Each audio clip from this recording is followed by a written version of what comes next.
Hello, welcome back to another Pen Talk. Thanks for tuning in. Thanks for joining me as I explore the wide world of pens.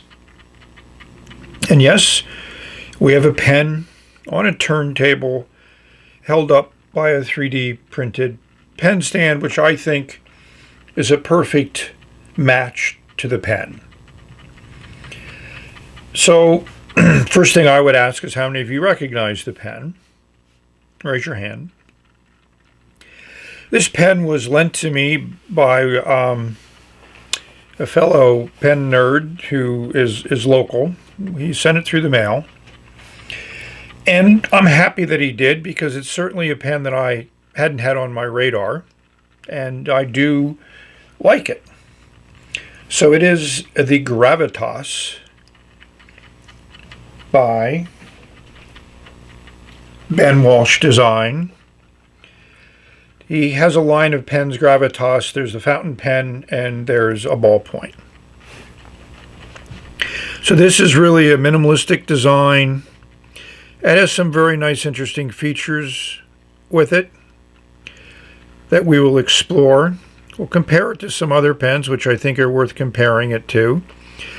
As we zoom in, you can hopefully appreciate that nice finish and that subtle trademark at the bottom of the cap.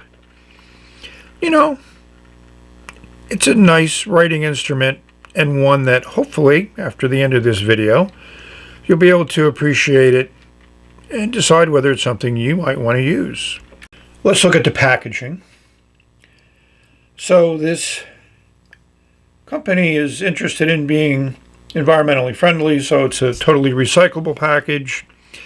And I always think it's good for them to acknowledge that they exist because of you, the customer, and they appreciate your business. You know, it's also assembled in Dublin, Ireland. I've read that parts may be made in China, but it's not something that's important. It's what's the pen that results from that is important. And here we have it marked. It's a fine nib. It's a fountain pen. And it's I'm assuming that's the RG finish. QC checked by A. And there's your classic, find us on the internet, gravitaspens.com. There's that logo we saw on the pen. I don't know what this is. I'm certain I should know what it is, but I don't. So that's the package. On the outside, we take off the tube, and we'll see the pen held in place with a foam insert here at the bottom of the tube. It could sit on your desk, because it does roll away. So you could use that to keep your pen safe. So this is really a minimalistic design, which I appreciate, and we'll look at other pens that I think are in that same design category. They worked a lot on the finish, and I think they did a good job with it. It is aluminum, is the metal that's used for the base of this pen, and it's, you know, maybe shot blasted, tumbled, or the texture was added to the aluminum, then it was anodized, or maybe the anodizing process added some texture to it. The logo on the cap makes it easy to count the number of turns, and it's just over one turn. And we'll see a very nice section. Again, the same finish. It's a number 5 Jowo nib. A lot of the reviews on the internet are of the prototype, which had a Bach nib in it. Some people don't like Bach, some people like Jowo. I find them both to be very similar. I have quality issues with both of them for some of their nibs, and all of the nibs I think eventually can be made to write very well, and that's, I think, what their value is. The pen design is very ergonomic. It feels good in the hand. It has a decent weight, but not too much. Now we have the camera in the right position. That section is a little slippery. I think it's the right shape, it's the right diameter. It feels good in my hand from that perspective, but I'm not so sure how long writing sessions are going to work. It could have been nice to add a little bit more texture to the section, but you know, there's a limit to what you might be able to do with a pen. And this is at a good price point, so it's done as well as I think they can do.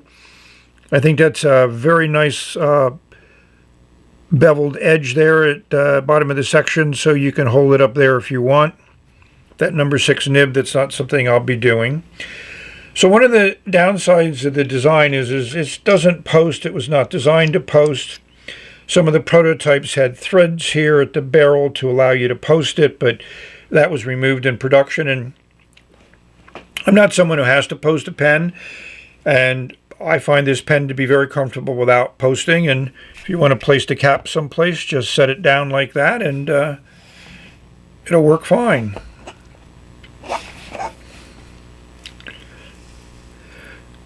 The other thing that is of a nature, you know, engineering and design, the end of both the barrel and cap have a very hard metal. It appears to be circular ball shaped. I want to say it's some kind of nitride, but whatever it is, it's extremely hard material. And feeling is that if the pen is dropped and it lands on the end, it's not going to dent. May put a dent in whatever it lands on, but it's certainly not going to impact the pen at all. I think it's also a nice design attribute. I think it just adds a nice little feature to this minimalistic design. It's a standard cartridge converter. You know, a number of turns to get that barrel off, which is typical, and we'll see your generic German screw piston converter. Fits very nicely. Definitely looks like a standard international, so that gives you a lot of options in case you want to put in cartridges or change the converter out. Certainly not eyedroppering this. That's not in that something you want to do to a metal pen like this. So we're going to compare it to some other pens, ink it up, and discuss the writing experience. Stay tuned. Well, here are some comparisons of some minimalistic metal pens that I have in my collection. The one that actually is closer in shape and design, but definitely not in length or size, is this Ancola pen that I reviewed, bought on Amazon. It's also anodized to an interesting color. And I now know this is rose gold finish as defined by Gravitas. Here is an Enso Puma, which is in a polished titanium finish. And here's a Namasu Nova in a tumbled titanium finish. So we have 2 aluminum and 2 titanium pens. Let's uncap them and see how they look in that configuration. So here we have them uncapped. And I've only posted the Ancola pen because it is short. And it's also kind of designed to be posted, where the other 3 either don't post at all, or if they do post, it's not very secure, not very deep. And I don't think they recommend you posting the pens.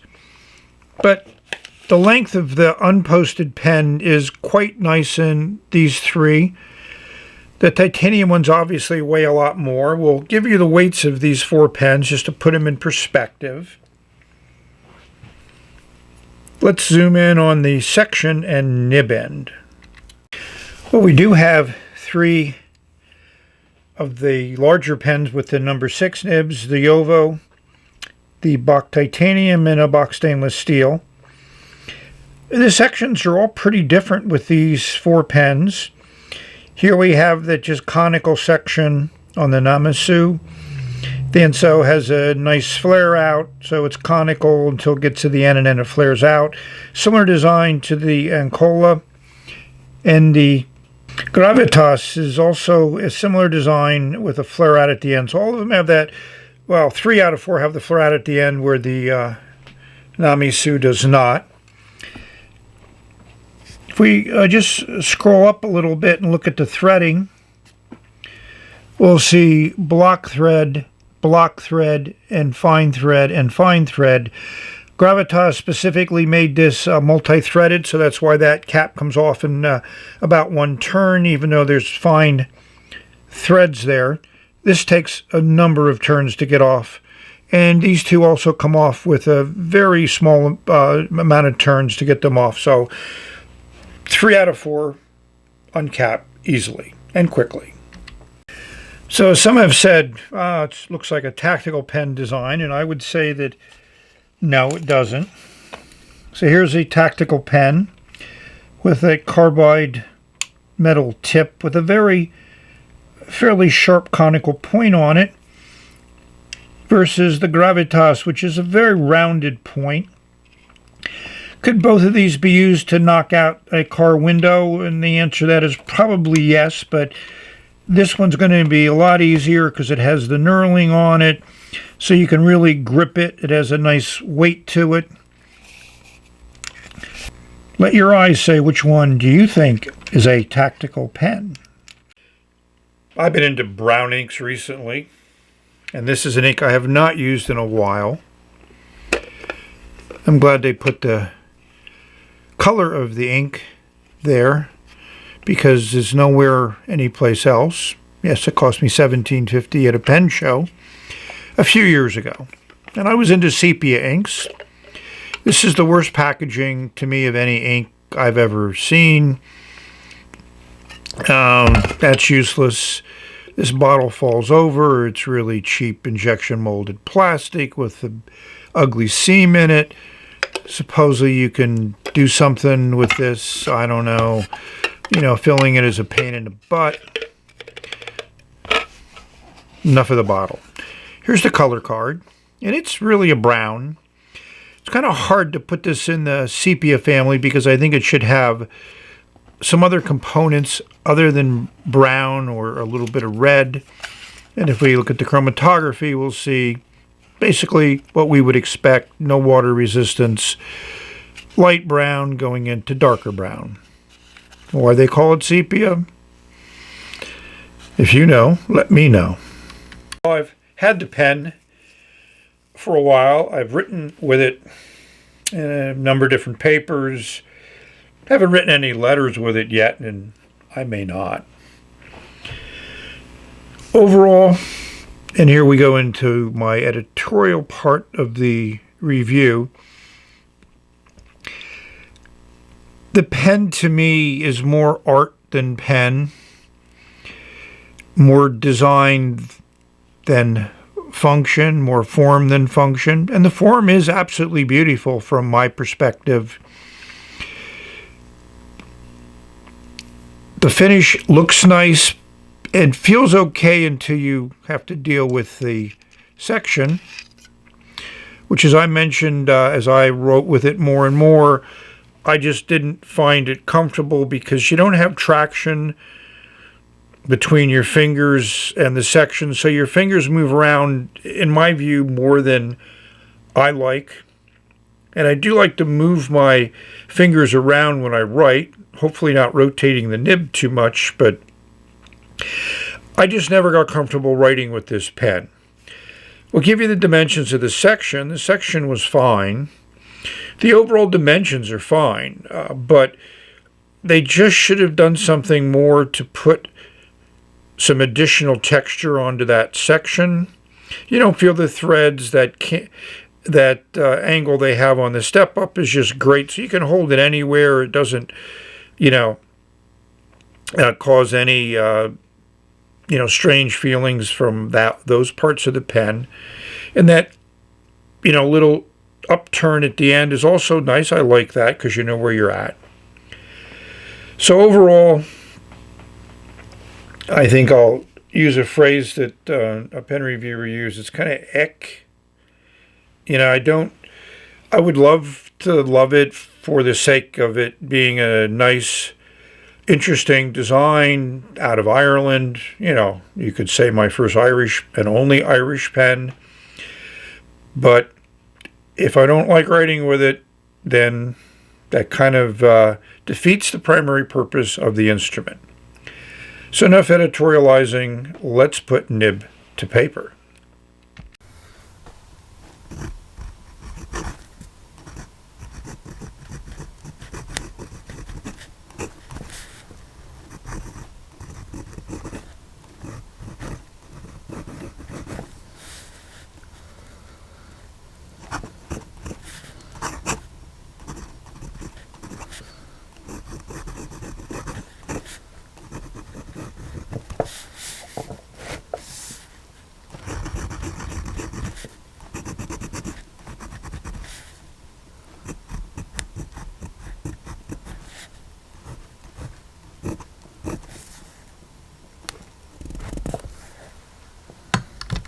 So before I go any further, this nib has the most feedback of any nib I have ever used. And I mean ever. And yes, it's a fine, but you just feel like you're dragging it across sandpaper. I mean, this Fabriano paper has a little bit of texture to it, but I use this for all my pen reviews, and no pen has ever given me this feedback. It is unpleasant. I had a viewer give me a comment about he hated a nib, and apparently he said eventually when I got him to elaborate on hating a nib, he said because it didn't feel right on the paper, it made noise and all those other things, but this is just pure feedback. If this was my pen, I would work to smooth it, to do something to reduce the feedback, but it's not my pen, so I'm not going to do that. I'm just showing you the nib, that it is aligned, everything else is fine with it. It's just feedback. I mean, it's decently wet for a fine nib. That's a decent amount of ink there. So now we've come to how am I going to rate this pen? And I'm not going to rate it. Because to me, it is unpleasant to write with. And yes, it has some visual traits which I find very appealing. I like metal. I like the way they did the finish. I think that little carbide ball is an interesting. That's where function supposedly over form, but I think form had a lot to do with the placement of that at the end of the barrel, at the end of the cap. If I get too close to the camera, it won't focus. So sorry, this is the first pen I won't rate, but I just can't put it in perspective. And it's a Jowo nib, and I think I've mentioned many times before, a lot of people love Jowo nibs, and I've had mixed results with them. I wouldn't say they're any better or any worse than any other nib that I've used, but they certainly aren't all phenomenally great. And that's something that I think you need to know, at least from my experience. And I probably used maybe 20 or 30 Jowo nibs in my pen experiences, and this is the worst one I've ever used, but you know, that's the way it is. So I got to be honest, I can't rate the pen. We've come to the conclusion of this review. As always, thank you very much for watching. Hopefully you have good pen experiences,